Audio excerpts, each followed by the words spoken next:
Hey guys, welcome back to week 5 of the Beatitudes, how to be. Last week we learned what it means to be pure of heart. This week we're going to be focusing on what it means to be a peacemaker. Guys, Jesus told us that God blesses those who are peacemakers. Let's actually check out this quick video to see what it may have been like to be there in that moment with Jesus as he was sharing these Beatitudes. Check out this video right here. Come and see, Jesus said. One day, as he saw the crowds gathering, Jesus went up to the mountainside and sat down. His disciples gathered around him, and he began to teach them. God blesses those who work for peace, for they will be called the children of God. This is the word of the Lord.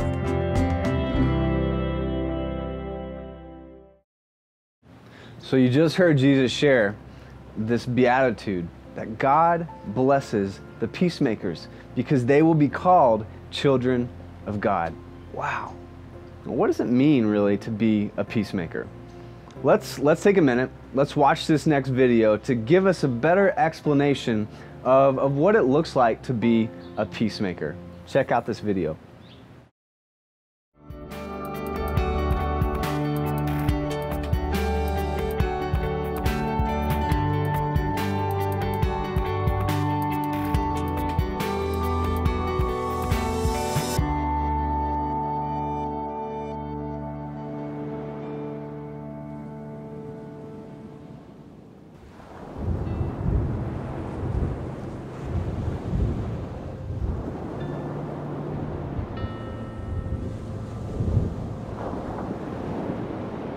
When we think of peace, we think of quietness, tranquility. Most of us think of peace as the absence of disturbances and chaos. But if we were to truly be honest with ourselves, however, how often do we find a place that is quiet? How successful are we at achieving a tranquil state of mind? Wouldn't it be more accurate to say that life often comes at us like a hungry beast, ready to devour what little peace we do have? In Matthew 5:9, Jesus says, God blesses those who work for peace, for they will be called the children of God. For us to discover what the Lord is saying here, we need to first understand what kind of peace he is talking about. You see, Jesus isn't saying that we'll be blessed when we are able to get rid of the chaotic waves life pushes our way. On the contrary, Jesus is talking about a deeper kind of peace. The peace God offers us gives calm and quiet in the midst of our greatest storms, because it is not based on what is happening around us. Peace in God is based solely on His power and His promises to care for those who love Him. Even when we face great challenges, we can have true peace because we know God's got our back. Though we stumble, He will not let us fall. God calls us to be at peace with Him and with others. And what do we do once we have discovered the joy and power we have from experiencing God's peace? Help! Down here! We go to others to share that same peace with them, in the good times and in the bad. A soul at peace will put their trust in God. God blesses those who work for peace, for they will be called the children of God.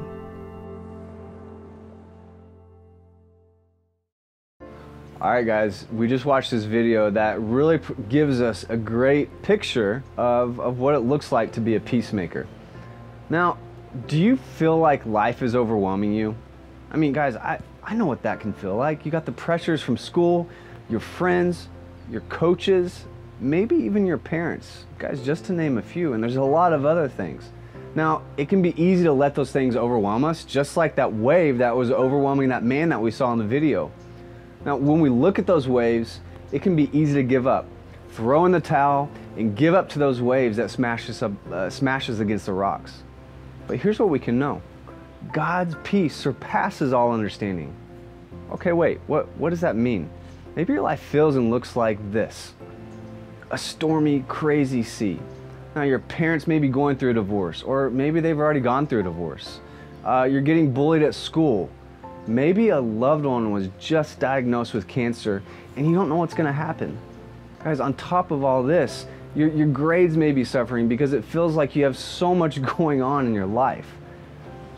That's life, guys. Life throws so many challenging things at us that can very easily rob us and take away our peace. Yet even though these storms are going on all around us, God makes us feel like this. Don't just take my word for it. The Bible says it clearly in Philippians 4:7. God's peace is bigger than what we can understand. That's crazy, right? Here's what you can know today. Peace is not based on external factors or the situation you're in. It's produced by the presence of God in our lives.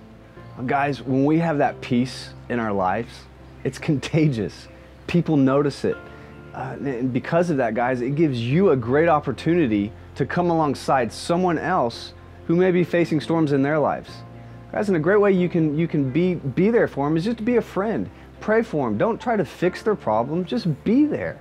Guys, God's going to use you, just like He used that guy on the rock to go back down into the stormy seas, to be a peacemaker in their lives. In good times and bad times, a soul at peace will put their trust in God, and they can say this statement: "It is well with my soul. It is well inside of me, even though the storms rage all around me."